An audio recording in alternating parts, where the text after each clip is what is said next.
নমস্কার প্রিয় শ্রোতা বন্ধুরা, রাধা কৃষ্ণ বেদ পেয়ারি চ্যানেলে আমি পেয়ারি আছি। আজকে আপনারা শুনছেন শিব মহাপুরাণ। প্রিয় শ্রোতা বন্ধুরা, শিব মহাপুরাণ হিন্দু ধর্মের অন্যতম পুরাণগুলির মধ্যে অন্যতম শ্রেষ্ঠ মহাপুরাণ শিব মহাপুরাণ। এই মহাপুরাণে আপনারা মহাদেবের নানানবিধ কাহিনী, অলৌকিক এবং পৌরাণিক কাহিনী তথ্য আপনারা সকলে জানতে চলেছেন। এছাড়াও কিভাবে দেবাদিদেব মহাদেবের আরাধনা করা হয় তাও সুন্দরভাবে বর্ণিত আছে এই মহাপুরাণে। প্রিয় শ্রোতা বন্ধুরা, মহাপুরাণ শ্রবণ করুন এবং নিজের কাছের মানুষ তথা প্রিয়জন সকলের সাথে তা ভাগ করে নিন। মহাপুরাণ শ্রবণ এবং পাঠের মাধ্যমে ব্যক্তির জীবনের আসা আগত বিপদ থেকে রক্ষা পাওয়া যায় এবং ব্যক্তির জীবন হয়ে ওঠে সুন্দর ও আনন্দময়। প্রিয় শ্রোতা বন্ধুরা, শিব মহাপুরাণ অবশ্যই আপনাদের কেমন লাগছে আপনারা তা অবশ্যই আপনাদের মূল্যবান মতামত দিয়ে জানাবেন। কেমন লাগছে, আপনাদের ভালো লাগছে না খারাপ লাগছে অবশ্যই তা জানাবেন। আপনাদের পাশে থাকা যে একান্তই পক্ষে কামনা করি। আপনারা না থাকলে কোনো কিছুই সম্ভব নয়। সুতরাং অনুগ্রহ করে আপনারা সকলেই পাশে থাকুন এবং নিজেদের মূল্যবান মতামত দিয়ে জানান। শুনতে থাকুন মহাপুরাণ। আপনারা শুনবেন আজ ষষ্ঠ সংহিতা ধর্ম সংহিতা। ধর্ম সংহিতার ৫৪তম অধ্যায়, যেখানে আপনারা শুনবেন দেব দানব সৃষ্টির কথনের এই যে দ্বিতীয় পর্ব। তাহলে শুনতে থাকুন মহাপুরাণ।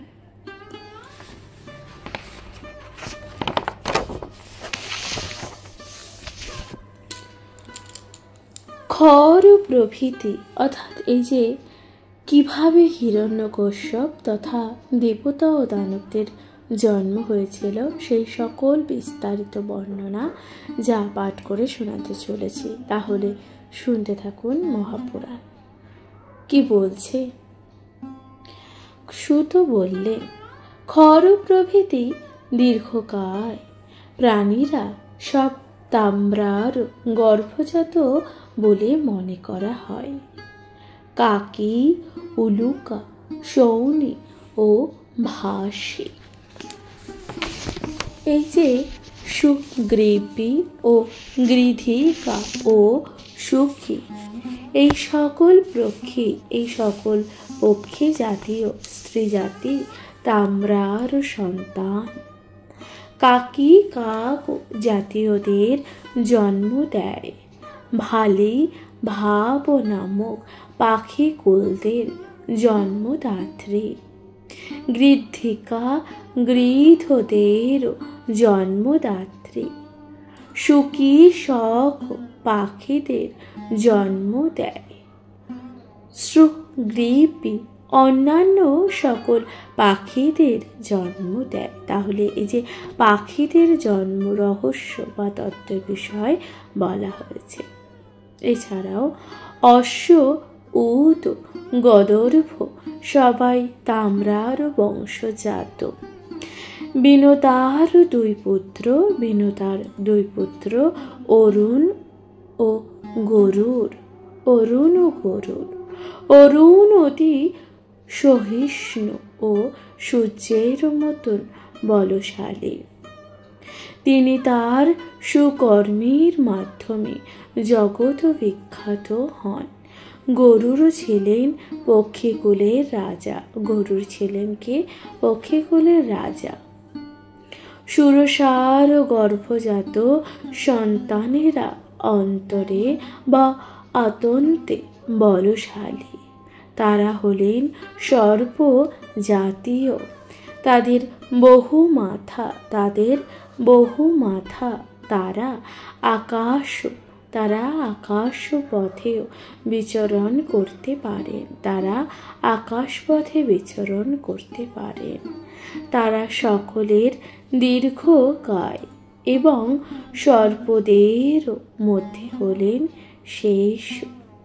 বাসুকী, তক্ষক এবং এই যে সর্পদের মধ্যে শেষ হলেন, সর্পদের মধ্যে শ্রেষ্ঠ হলেন শেষ নাগ। বাসুকী, তক্ষক, ঐরাবত, মহাপদ্ম, কম্বল, অশ্বতর, এলাপত্র ও পদ্ম, কর্কটুক, ধনঞ্জয়, মহানীল, মহাবর্ণ, ধৃতরাষ্ট্র, বলাহক, কুহর, পুষ্পদন্ত, দুর্মুখ, বহুষ, খর, রোমা এবং পানি। এই সর্পগণ অত্যন্ত রাগী। এই সর্পগণ ছিল অত্যন্ত রাগী। এরা অত্যন্ত দংশন পরায়ণ।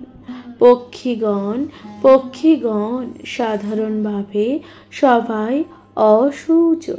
পক্ষীগণ সাধারণভাবে সবাই অগুজ।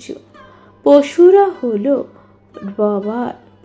হলো বরার সন্তান, অর্থাৎ পশুরা কার সন্তান? বরার সন্তান।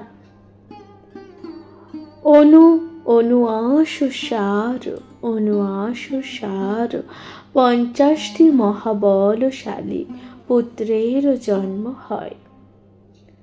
সুরভি ও মহিষীর গর্ভে উৎপত্তি হয় শশকগণের। কশ্যপের স্ত্রী ইলা জন্ম দেয় সমস্ত বৃক্ষ, লতা, বল্লী এবং সমস্ত তৃণজাতির। তাহলে এই যে কশ্যপের স্ত্রী ইলা কাদের জন্ম দেয়? সমস্ত যে বৃক্ষ, লতা, অর্থাৎ যে গাছপালা, লতা, বৃক্ষ, এই সকল কিছুকে, অর্থাৎ সমস্ত প্রকার তৃণজাতিকে কশ্যপের স্ত্রী ইলা জন্ম দেন। সরা যক্ষ ও রাক্ষস উৎপন্ন করেন। সরা কি করেন? যক্ষ ও রাক্ষস উৎপন্ন করেন। মুনির গর্ভে অপ্সরাদের জন্ম হয়। অরিষ্ঠার গর্ভে জন্ম হয়, জীবের জন্ম হয়।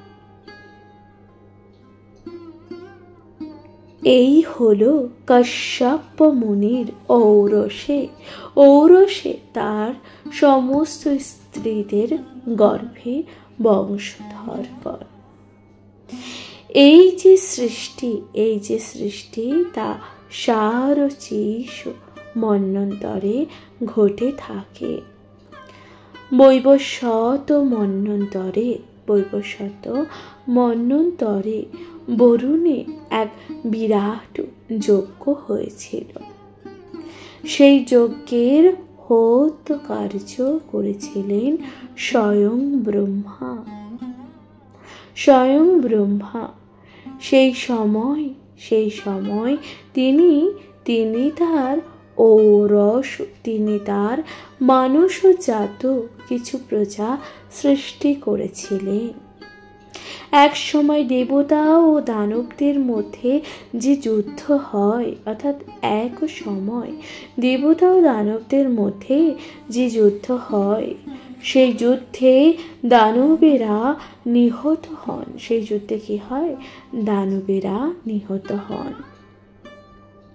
তখন দিতি স্বামী কশ্যপের আরাধনা করতে থাকেন। তখন কি করেন?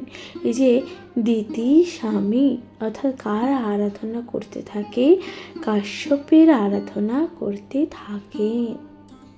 এরপর কি হয়? কশ্যপ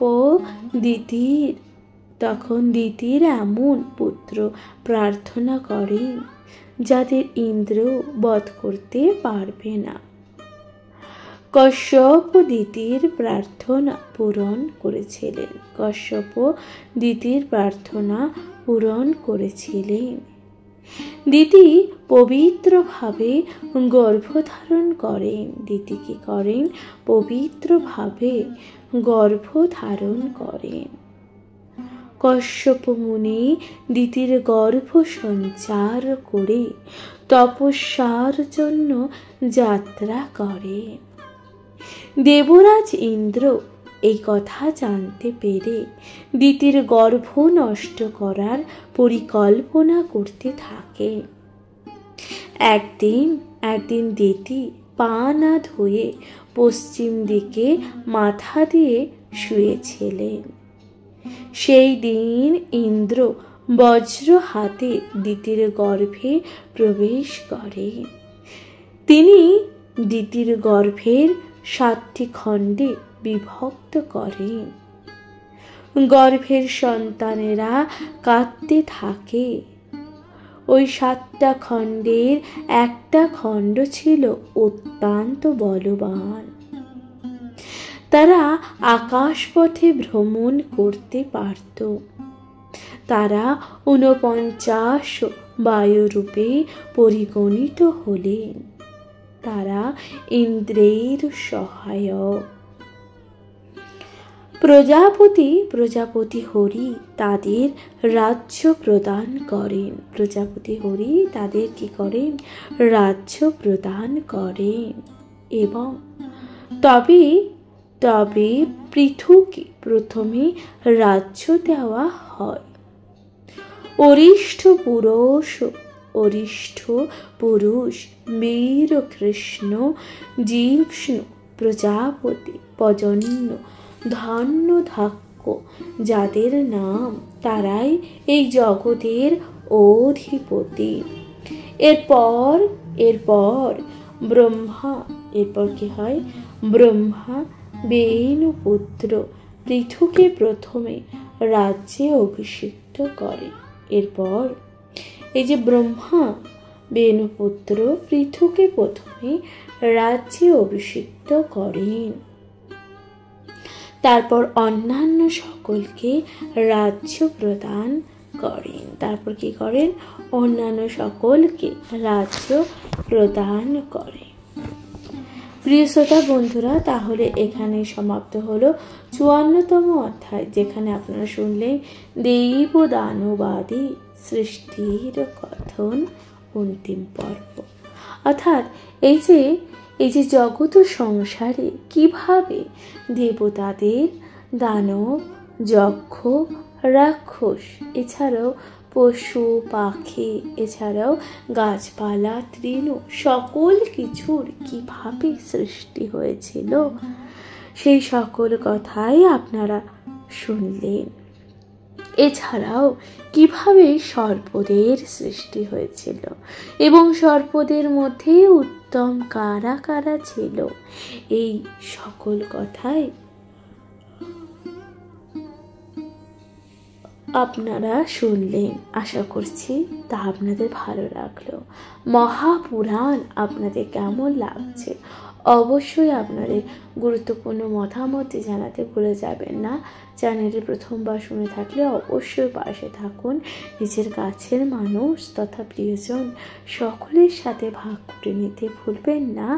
মহাপুরাণ শুনতে থাকবেন। মহাপুরাণ কমেন্টে তাহলে লিখবেন দয়া করে হর হর মহাদেব।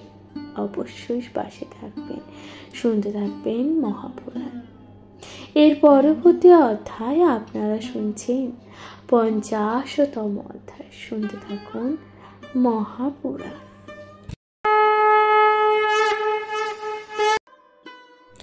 নমস্কার প্রিয় শ্রোতা বন্ধুরা, রাধা কৃষ্ণ বেদ পেয়ালি চ্যানেলে আমি পেয়ালি আছি। আজকে আপনারা শুনছেন মহাপুরাণ। মহাপুরাণের আজকের আলোচ্য বিষয়বস্তু আপনারা শুনবেন ষষ্ঠ সংহিতা, ধর্মসংহিতার 50তম অধ্যায়, যেখানে আপনারা শুনবেন আধিপত্য প্রদান। অর্থাৎ এই যে আধিপত্যের কিভাবে প্রদান হয়েছিল আপনারা তা শুনতে চলেছেন। শুনতে থাকুন মহাপুরাণ। অগ্রশ্রবার পুত্র ছিলেন সুত। অগ্রশ্রবার পুত্র ছিলেন সুত। বলতে লাগলেন, ব্রহ্মা বিভিন্ন কাজের জন্য বিভিন্ন জনকে নিয়োগ করলেন। যেমন কি চন্দ্রকে নিয়োগ করলেন দ্বিজ, বিরুধ নক্ষত্র, নবগ্রহ, রাজসূয়, যক্ষ,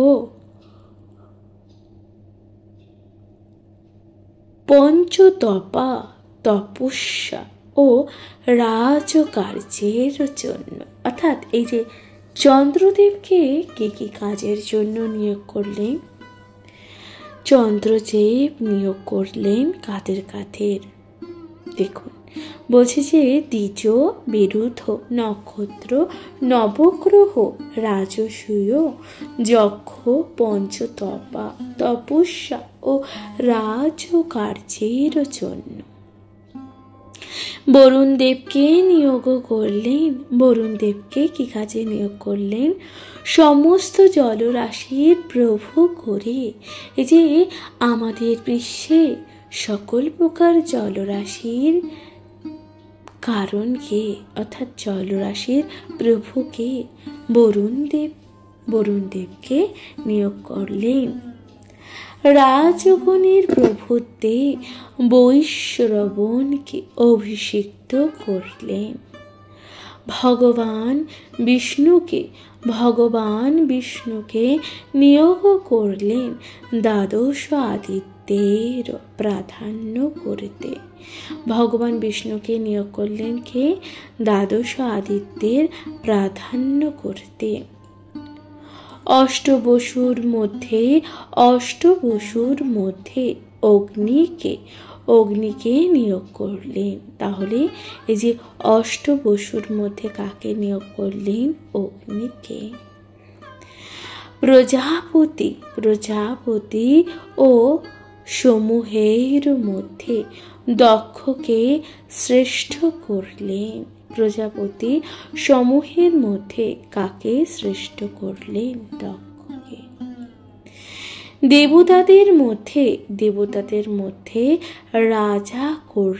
দেবতাদের মধ্যে রাজা করলেন ইন্দ্রকে। দেবতাদের মধ্যে তাহলে রাজা কে হলেন? ইন্দ্র। দৈত্য ও দানবদের মধ্যে প্রহ্লাদ। দৈত্য দানবদের মধ্যে কে ছিলেন? ভক্ত প্রহ্লাদ। সূর্যপুত্র যমকে পিতৃগণের রাজত্বের কাজে নিযুক্ত করলেন। মহেশ্বরকে সমস্ত মাতৃগণের ব্রহ্মসমূহের মন্ত্রসমূহের ও গোকুলের যক্ষ, রাক্ষস ও পৃথিবীপতিদের এবং ভূত পিশাচ সকলের প্রভু করলেন। সেই সঙ্গে হিমালয়কে করলেন সকল পর্বতের রাজা। সেই সঙ্গে এই যে হিমালয়কে কি করলেন? সকল পর্বতের রাজা করলেন। নারীদের রাজা করলেন সমুদ্রকে। অর্থাৎ নদীদের এই যে রাজা কাদের করলেন? সমুদ্রকে। বাঘ হলো পশুদের মধ্যে রাজা।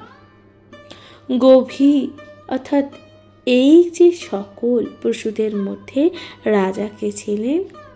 বাঘ। গাভীদের প্রভু করলেন বৃষভকে। গাভীদের প্রভু কাকে করলেন? বৃষভ অর্থাৎ ষাঁড়কে। আর বৃক্ষকে করলেন সকল বনস্পতির রাজা। আর বৃক্ষকে কি করলেন? যে সকল যে বনস্পতি তার রাজা করলেন। অনন্তর অনন্তর পূর্ব দিকের অধিপতি করলেন বিরাট বিরাট প্রজাপতি পুত্রকে। অনন্তর এই যে পূর্ব দিকের অধিপতি কাদের করলেন? বিরাট প্রজাপতির পুত্রকে।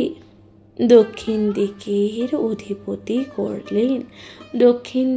অধিপতি করলেন কদর্ম প্রজাপতির পুত্র শুদ্ধম্মাকে। কেতুমানুকে দিলেন পশ্চিম দিকের অধিপত্য। কেতুমানুকে দিলেন এই যে পশ্চিম দিকের অধিপত্য।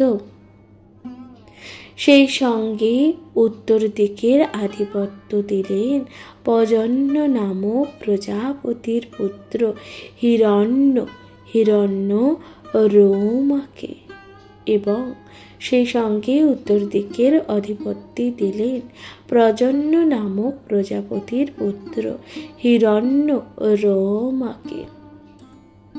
প্রিয় শ্রোতা বন্ধুরা, এখানে একটি সুন্দর শ্লোক আছে যেখানে বলা হচ্ছে যে পশ্চিমায়ং দিশি তথা রজসু পুত্র মোচ্যুতাম কেতুমন্তং মহাত্মনং রাজানাং ব্যাধিসং প্রভু তথা হিরণ্য রোমানং পজ্জনস্য প্রজাপতে উদিচ্যাং দিশ রাজানাং দুধর্ষ অভ্যস জয়ত। প্রিয় শ্রোতা বন্ধুরা, তাহলে এখানে সমাপ্ত হলো ৫৫তম অধ্যায়, যেখানে আপনারা শুনলেন অধিপত্য প্রদান, অর্থাৎ কাকে কোন কাজের অধিকার দেওয়া হলো এবং কাকে কোন কাজের জন্য বেছে নেওয়া হলো তা আপনারা শুনলেন। মহাপুরাণ আপনাদের কেমন লাগছে অবশ্যই আপনাদের মূল্যবান মতামত দিয়ে জানাবেন, কমেন্টে লিখতে ভুলবেন না। হর হর মহাদেব। শুনতে থাকুন মহাপুরাণ। এর পরবর্তী অধ্যায় আপনারা শুনতে চলেছেন ৫৬তম অধ্যায়, যেখানে বলা হচ্ছে যে অঙ্গ বংশের গঠন। শুনতে থাকুন মহাপুরাণ।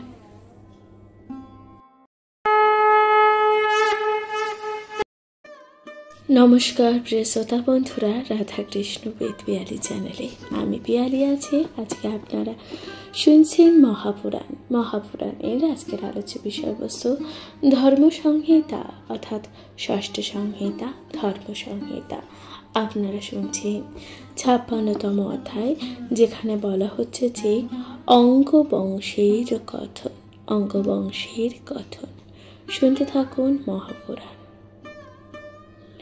অত্রি মুনির বংশজাত এবং তারই গুণী অর্থাৎ তারই মতন গুণবান পুত্র রাজা অঙ্গ।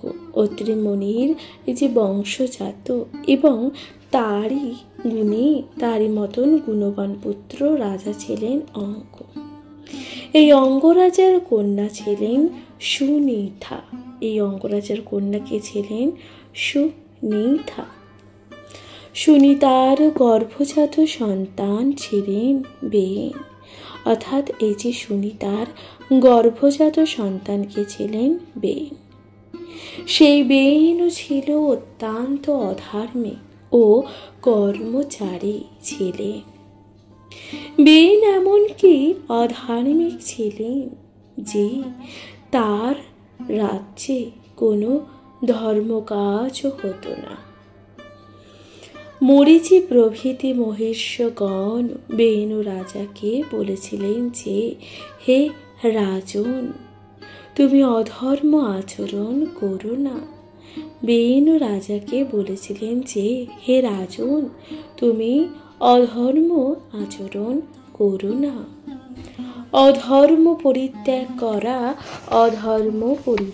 করা সাধুদেরও কাজ। তুমি প্রজাগণের প্রভু হয়ে জন্মেছ, ফলে তুমি একমাত্র প্রজাবর্গের প্রতিপালক। প্রজাদের রক্ষা করা তোমার কাজ, প্রজাদের রক্ষা করাই তোমাদের কাজ। কিন্তু সেই সব কথায় বেন কোনো কর্ণপাত করেননি। কিন্তু এই যে সেই সব কথায় বেন কিন্তু কোনো কর্ণপাত করেননি। তিনি বলেন, আমি ছাড়া ধর্মের সৃষ্টিকর্তা আর কে আছে? আমি আবার কার উপদেশ শুনব? যারা মূঢ়, তারা ধর্ম কাকে বলে জানে না। অর্থাৎ যারা মূর্খ, তারা ধর্ম কাকে বলে জানে না। আপনারাও আমাকে চেনেন না। আমি আমার নিজের ক্ষমতা বলে সকল পৃথিবীকে নিজের কারায়ত্ত করতে পারি। অর্থাৎ আমি এই যে আমার ক্ষমতা বলে সকল পৃথিবীকে নিজের কারায়ত্ত করতে পারি। সেই সঙ্গে পৃথিবীর সমস্ত জলরাশিকে তার স্থানচ্যুত করতে পারি। সেই সঙ্গে কি করি? পৃথিবীর সমস্ত যে জলরাশি, তাদের স্থানচ্যুত করতে পারি। বেন রাজাকে মহিষীগণ যখন সৎ পথে আনতে পারলেন না, তখন তারা অত্যন্ত ক্রুদ্ধ হয়ে তার উপর নিগ্রহ করতে থাকলেন। প্রথমে তারা বেন রাজাকে উরুমর্দন করতে লাগলেন, আর সেই উরুমর্দনের সঙ্গে কালো রঙের এক খর্বাকৃতি পুরুষ উৎপন্ন হলো। এটি হলো একটি নিষাদ। এই কাজটি সৃষ্টিকর্তা হলো অত্রি মুনি। অর্থাৎ এই যে কাজটির সৃষ্টিকর্তাকে অত্রি মুনি।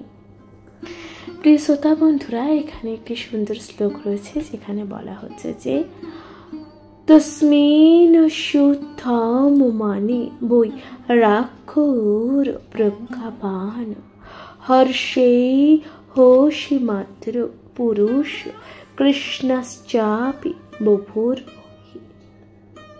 এরপর অত্রি মুনি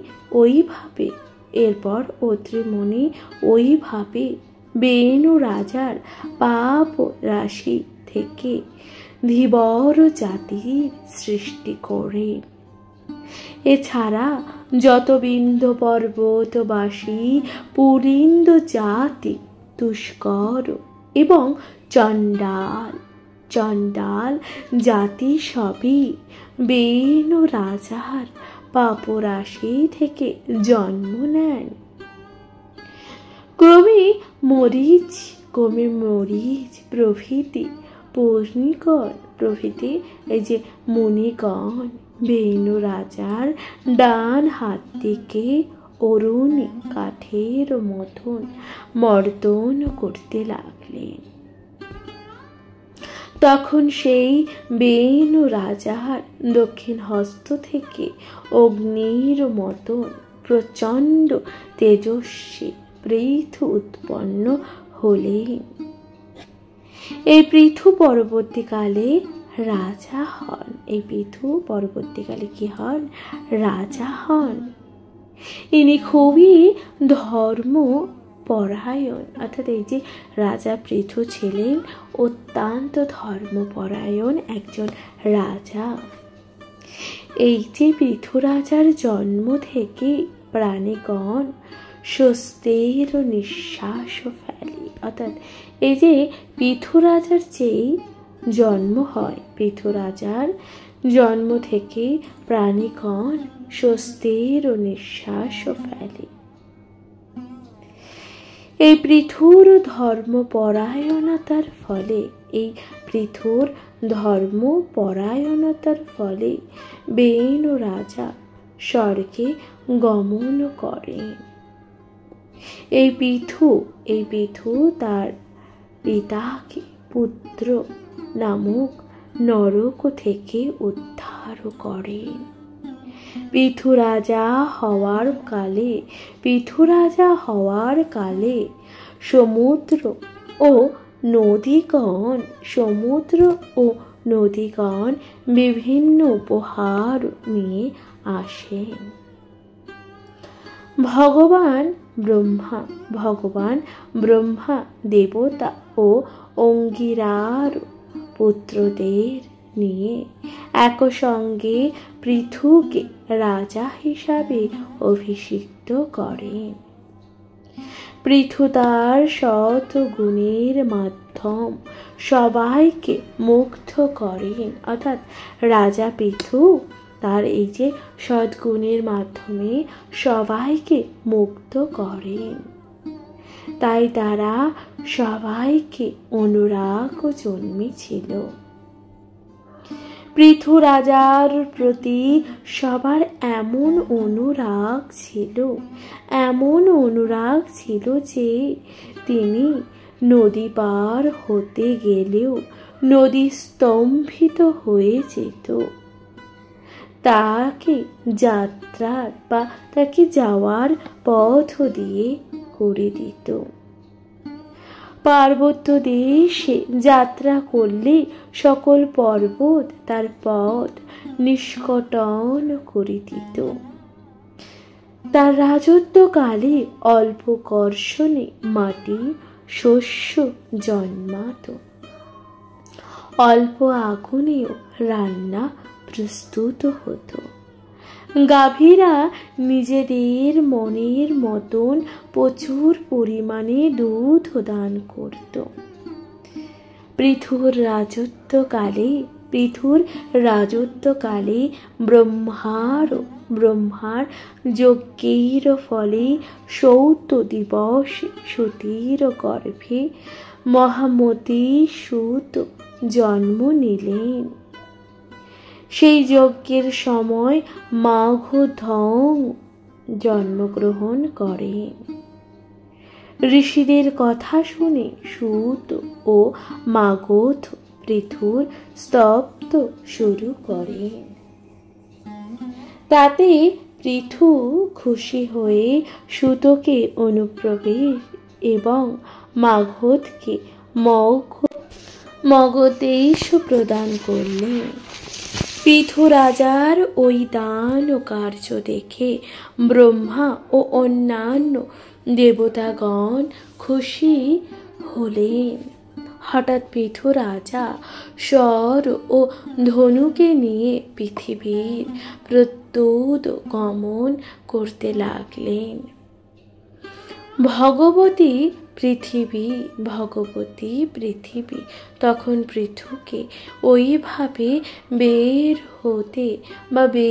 হতে দেখে ভয়ে ভীত হলেন। তিনি গাভী রূপ ধারণ করে পালিয়ে যেতে লাগলেন। তিনি কি করলেন? গাভী রূপ ধারণ করে পালিয়ে যেতে লাগলেন। পৃথু পলায়ন পৃথিবী পিছন পিছন চলতে লাগলো। এরপর কি হলো? শেষে পৃথিবী দেবী পৃথু রাজাকে শরণাপন্ন হলেন। প্রিয় শ্রোতা বন্ধুরা, এখানে একটি সুন্দর শ্লোক আছে যেখানে বলা হচ্ছে যে তত বৈনব্য ভয়স্তম্ভ গৌভূতা প্রাদম্বন্বিতে তাং পৃথু ধনু রাতায় দ্রয়ম্ভি মধ্য ধাবত। তিনি গীতাঞ্জলি পুটে বলতে লাগলেন, হে মহারাজ, আমি যদি না থাকি তাহলে আপনি কিভাবে প্রজা রক্ষা করবেন? আমার ওপরেই তো আপনার প্রজাবর্গ জীবন ধারণ করেন। আমাকে যদি রক্ষা না করেন তাহলে আপনার সকল প্রজা, এমনকি আপনি বিনষ্ট হবেন। যদি আপনি নিজের ও প্রজাতির মঙ্গলের কথা ভাবেন, তাহলে আমাকেও বিনাশ করবেন। হে নরনাথ, আপনি আগে প্রজাদের মঙ্গলের কথা জানুন, তারপর আমাকে বিনাশ করবেন।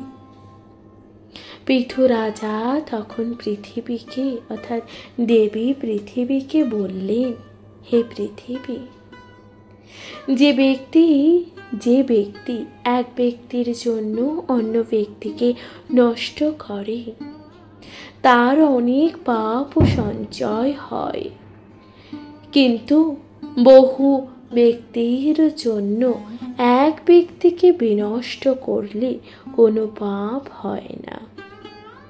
আমি প্রজাতির রক্ষার জন্য একা তোমাকে বিনাশ করতে চাইছি, তবে তুমি যদি বাঁচতে চাও তাহলে প্রজাদের মঙ্গলের জন্য কিছু তো উপায় করো। এই কথা তখন বলতে লাগলেন। প্রিয় শ্রোতা বন্ধুরা, তাহলে এখানে সমাপ্ত হলো 56তম অধ্যায়। আপনারা শুনছেন অঙ্গ বংশের কথন মহাপুরাণ। আপনাদের কেমন লাগছে অবশ্যই আপনাদের মূল্যবান মতামত দিয়ে জানাবেন। অনুগ্রহ করে নিজের কাছের মানুষ, প্রিয়জন সকলের সাথে ভাগ করে নিতে ভুলবেন না মহাপুরাণ। তাহলে আজকের মতো জানাচ্ছি এখানে বিদায়। সকলে ভালো থাকবেন, সুস্থ থাকবেন তথা শুনতে থাকবেন মহাপুরাণ। কমেন্টে লিখতে ভুলে যাবেন না। হর হর মহাদেব। নমস্কার।